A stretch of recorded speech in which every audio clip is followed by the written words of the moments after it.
এটা হাতুড়িতে ভাঙতে গেলে 1-2 ঘন্টা সময় লেগে যাবে, তাও হবে না, তাও পারবে। হ্যাঁ এটাই তো কথা না। এখন উপরে ফুটোগুলো করবেনি তো? না, উপরে সে পাশে হবে না, খালি এই পাশে দুটো।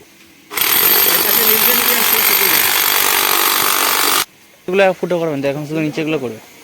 আমি হাত দিয়ে হবে না যেখানে তারপরে তাই আমি ওই পাশের দেয়ালের সাথে সাথে এই পাশের দেয়ালেও ফুটো হবে, মোট 4খানা ফুটো হবে।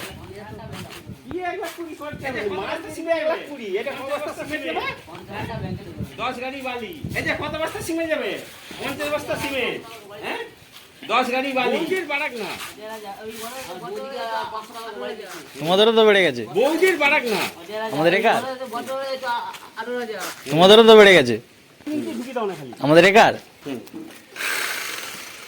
ওটাই ঢুকি দাও না খালি।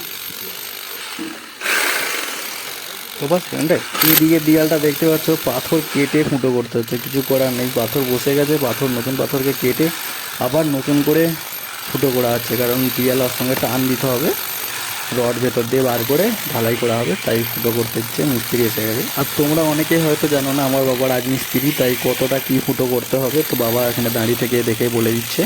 তো মিস্ত্রিটা ততটা ঠিক করে দিবে। আর দেয়ালটা এতটা পরিমাণে মজবুত যে ভাইব্রেটারে ভালোভাবে ফাটছে না, তাই অনেকটা সময় লাগছে।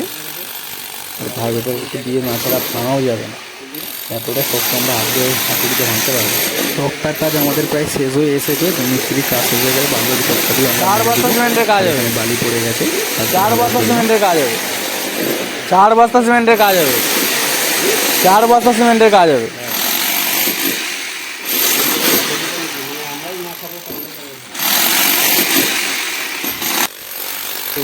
সেদিকে দেয়ালে 2খানা ফুটো করা কমপ্লিট, এপাশে দেয়ালে 2টো ফুটো করলেই কাজ শেষ। তো এই পাশে 2টো ফুটো মিস্ত্রি করছে, আর এপাশের কাজটা একটু তাড়াতাড়ি হয়ে যাবে, কারণ এপাশে মাজা নেই, ভাইব্রেটারকে ফাটাতে আরও সুবিধা এবং তাড়াতাড়ি খালি হয়ে যাবে।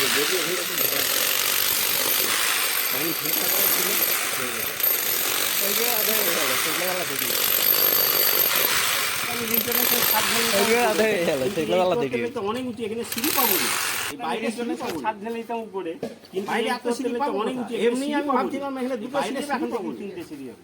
এটা তো নিচু, বাইরে এত সিঁড়ি পাবো কথা। এমনি আমি ভাবছিলাম এখানে দুটো সিঁড়ি এখন 3 সিঁড়ি হবে। এটা তো নিচু। হ্যাঁ এই পাশে 2 পাট কেটেছি, এই পাশে 3 পাট হয়ে গেছে। যখন এখানে জুড়ে রেখে দিয়ে আমরা এই পাশে ফেলেই তো উঁচু বলে বাবা আমাদের 2000। যখন এখানে জুড়ে রেখে দিয়ে আমাদের 2000 না, আমি ধরো তোমার কাছ থেকে আমি 100 টাকা নিয়ে পালিয়ে যাবো, বলে তোমাকে তো ধরবে, বলে আমাদের 2000 না, আমি ধরো তোমার কাছ থেকে আমি 100 টাকা নিয়ে পালিয়ে যাবো, বলে তোমাকে তো ধরবে। পড়ে আছে। তো আজকের মতো মিস্ত্রির কাজ শেষ। তো কালকে